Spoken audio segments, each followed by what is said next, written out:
In 1966, there was a boy named Richard Montanez.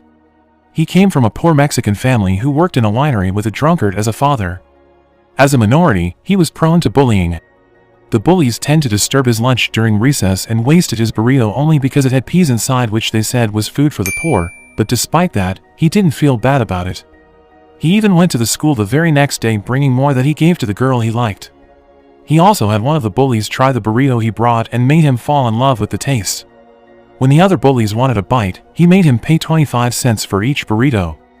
Since then, he became a successful burrito seller at school and got a lot of orders. The money Richard collected was finally enough for him to buy chocolate for his desired girl. He then went to the convenience store, intending to buy the chocolate, only to get himself arrested after attracting too much attention for bringing a lot of money with him. During the 60s, the Mexicans were still considered low class and tended to get the wrong judgment. Richard was treated like a criminal by the local police and was arrested. Since then, after a lot of criminal-like treatment he got, he ended up becoming one of them. During the 70s, Richard had grown into a teenager and was familiar with wrong judgment and bad treatment from the police. With long hair and a mustache, Richard became a part of gangsters and drug dealers. He and his girl from elementary school, Judy, who became his girlfriend, seemed to be together always. One day, their relationship went too far and Judy ended up pregnant. Since then, as if he was struck by lightning, Richard had a realization of what he had done this whole time. He realized that he had done wrong, and as time passing, he began to keep his distance from his drug dealer friends. In 1982, Richard and Judy finally married and had 2 children. Richard worked as an electrician who barely met the end of the month. In the end, this family had to rely on Judy's salary working as a shopkeeper, which was still not enough to support the lives of 2 children, and they barely meet the end of the month. While Richard was still looking for a better job, Judy worked as a seller on the street. Felt he needed help to provide for his family, Richard finally returned to his parents' house, where in fact he didn't seem too fond to meet his father. It was shown when he finally met them, he was treated badly by his father. He then went out to meet old friends. Richard wanted to return to selling drugs, but it turned out that Tony Romero, the gang leader, forbade him to return to the streets because he felt sorry for his family. It turned out that Tony was already finished with his dark past too and now worked in a food factory. Knowing that Tony worked in a factory, Richard asked him to find him a position in the company too. Tony then told him to bring his application to his workplace.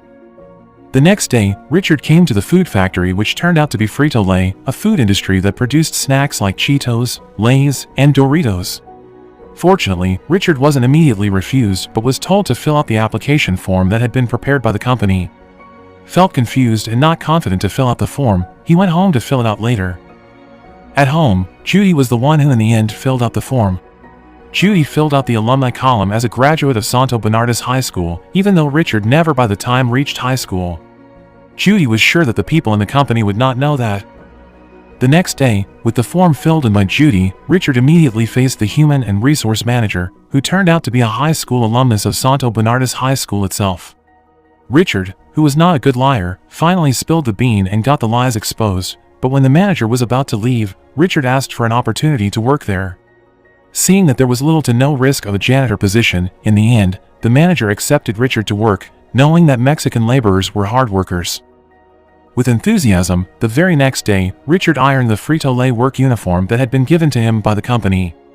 As an immigrant like him, being able to work in big companies had become a matter of pride, even though it was just as a janitor. He was then taken around the factory where he looked at a sea of chips produced and packed. He was enthusiastic to see the amazing facility, especially because he is very interested in machinery. He worked diligently and never forgot to check out the machines in the factory, which he saw were so up-to-date and modern. One time, he asked about it to a machine operator who instead told him to just do his job. He was about to get mad, but he held his anger, knowing he needed the job and wouldn't want to cause any trouble that could endanger his career. One time, when Richard was cleaning, he met an operator whose name is Clarence Baker. He immediately showed his interest in the machinery to Clarence, but thankfully, Clarence respected Richard. Clarence said that he knew about machinery from self-taught learning. Richard got more enthusiasm to keep asking questions, but when the moment was still going on, Tony then came and stopped the conversation. He then apologized to Clarence for the presumptuous behavior of his friend.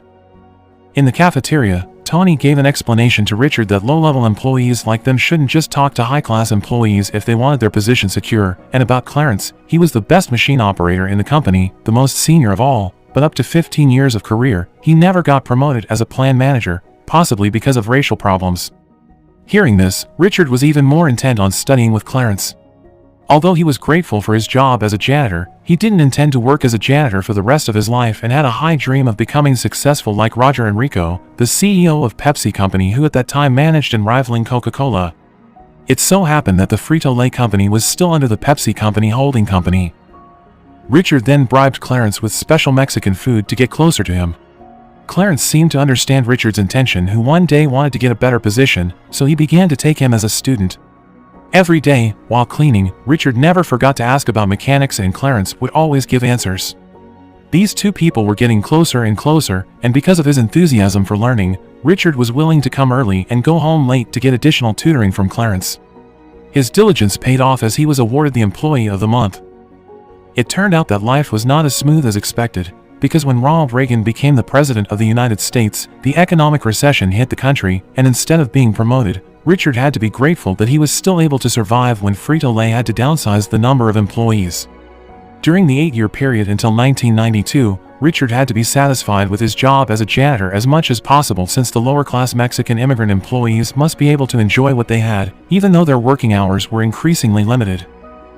Due to a shortage of employees, Richard voluntarily helped with the work of other divisions. One day, while participating in distributing goods, he saw that buyers of their products were only white people with only limited flavors of the products. The company's situation that year was getting worse because sales were decreasing due to the recession, coupled with the competition with the emergence of new products from competing companies. Roger Enrico was so stressed, he panicked and made a motivational video that he gave to each branch company to show to all employees. In the video, Roger Enrico asked his employees to be patient and motivate them to think like a CEO, and gave input to the company. At the Rancho Cucamonga Frito-Lay branch plant, only Richard watched the video. Roger Enrico's words were very evocative for Richard. The sentence that stated to find opportunities behind adversity. That afternoon, Richard picked up his sons from school. He was shocked when he saw that one of his sons was battered. Turned out, he had a fight with his friend after being called a Latino, while the younger one didn't even care. He was proud to have Mexican blood because he loved Mexican food made by his mother, like taco, burrito, carne asada, and others. To cheer up his son, Richard then invited them to snack on elote, a Mexican-style grilled corn covered in spicy seasoning. The kid actually liked it spicy. That very moment, Richard just realized that as Latinos, they really like spicy food. The elote had given him inspiration. When he came home, Richard had come up with an idea that left Judy in question. He intended to make a sample.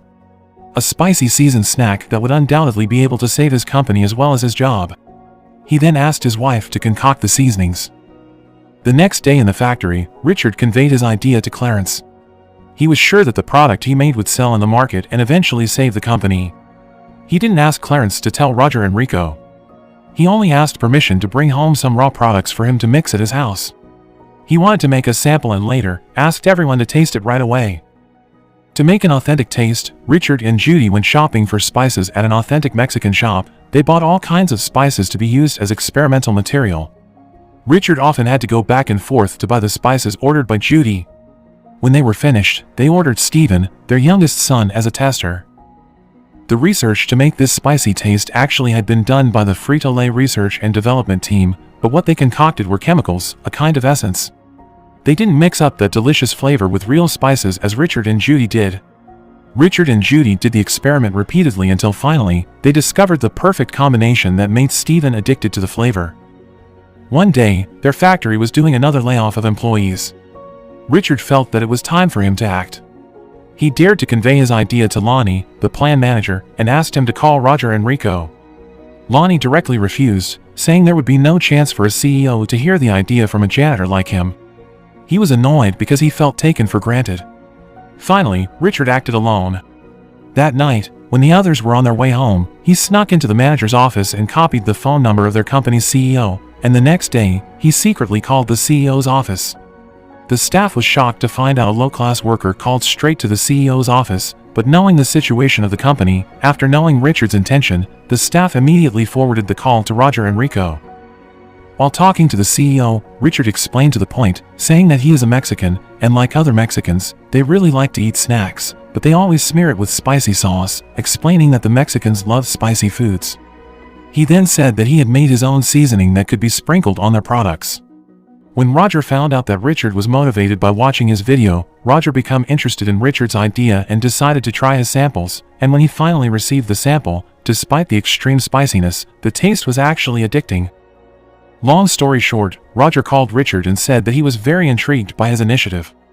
In the next 2 weeks, Roger would visit the Frito-Lay plant in Rancho Cucamonga. He hoped to hear more ideas from Richard. The arrival of the big boss to listen to ideas from a low-class employee immediately caused an uproar among the officials at the Frito-Lay factory. At his own work location, even the manager scolded him for violating the command hierarchy. It was not appropriate for Richard to speak directly to the CEO straight away, especially about the new flavor ideas, because it could cost research and development and has the potential to cause some employees to experience layoffs again if the company continued to indulge in funds to support Richard's spicy taste. Finally, Richard became restless. He was afraid that he would be held responsible if there is another dismissal at his company. He even intended to stop the CEO from coming to their factory, but fortunately, he has the wife of Judy who always makes sure that he is not giving up easily. Judy gave the view that the plant manager's reaction was just an expression of sheer arrogance. They were afraid of losing their reputation because of the smart vision of their subordinate workers, and instead of thinking about unimportant stuff, Judy invited his husband to practice his presentation. The two of them were then busy digging into the library, looking for references to do business presentations properly and correctly. Apart from the way his wife taught him, Richard also learned how to speak formally from Clarence to help with his presentation later. Meanwhile, Judy also prepared his husband's appearance so that he would look a little more educated and elegant. The presentation day arrived. Meanwhile, Richard was still trying to memorize the cheat sheet that he brought. Roger and Rico finally arrived at the factory with some other officials. Their coming was very intimidating. Armed with a presentation sheet on a projector, Richard wanted to convince the officials with his presentation. He couldn't stand his Harvard graduate-like composure and decided to present his presentation as comfortably as he wanted to. Richard appeared frankly and openly said that from the point of view of a Latino consumer, he said that their product list was too boring. As a Latino who was used to food full of spices, he longed for snacks that are rich in flavor. He wanted to open the eyes of the officials that so far, the Latino market was actually very large in America, but they still hadn't looked at it. He didn't care about the ridicule of an executive who belittled him because he didn't understand the marketing term. He just wanted to represent the Latino who wanted his taste to be represented in a product. All that was enough for Roger and Rico to be able to see the vision of Richard. Indeed, Richard didn't understand the term market trend, but he was very people-oriented, and it is in the people factor that Roger and Rico used to invest. He decided to provide an opportunity for ideas from the janitor. The company then decided to do a market test of 5,000 packs of new variants on the market. This new variant of Cheetos is named Flaming Hot Cheetos. Sadly, after quite some time on display on supermarket shelves, it turned out that this new variant had not been touched by consumers. James Finley, the executive of the company, decided to stop the experiment. Of course, Richard and Lonnie, as representatives of the branch factory, protested. Lonnie asked to give him another chance until the next 1 week. To be at this critical point, Richard started doubting himself and thought that it was true for a janitor not to deal with such a critical decision on the company. Luckily, good people like Richard had a lot of supportive friends who kept supporting him. Clarence then gave him the support he needed, asking him to swallow his pride and continue to never give up. At home, Richard thought of a way out to overcome this problem, again from his son. He got inspiration. His son said that he never saw any advertisement for the Flaming Hot Cheetos, so the next day, Richard visited Tony in his old gang's place. He promised to give Tony's old job back as long as he wanted to help him. Then, accompanied by Tony and the gang, Richard came to the factory. He climbed onto one of the machines and then gave a speech. He told all the workers that the Flaming Hot Cheetos made by their branch would soon be stopped by the company. For that, Richard wanted to ask for help from everyone. He firmly believed that the sluggish sales of the Flaming Hot Cheetos were because people didn't know about it. For this reason, he wanted to do marketing by spreading the piles of Flaming Hot Cheetos in their warehouses to the Latinos community, their target market, and with the help of all the employees, they transported the cardboard boxes to Tony and the others' cars.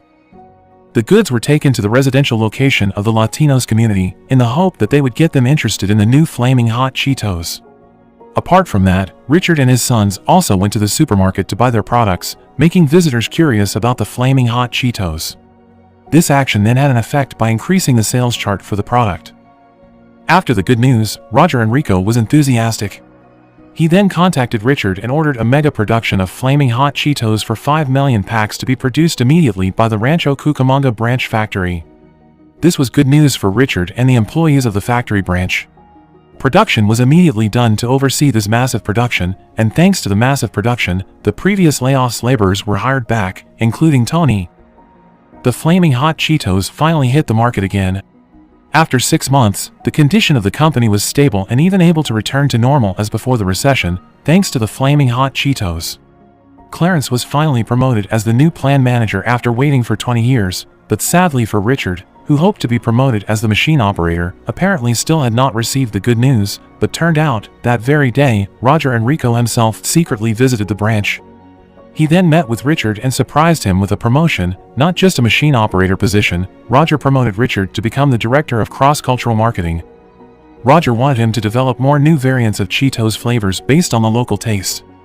All employees really appreciate Richard's contribution to the company. Judy was surprised to hear the news that her husband had immediately been promoted to director. Since then, Richard continued to work and came up with other innovations that brought Frito-Lay products to gain more and more interest from the snackers.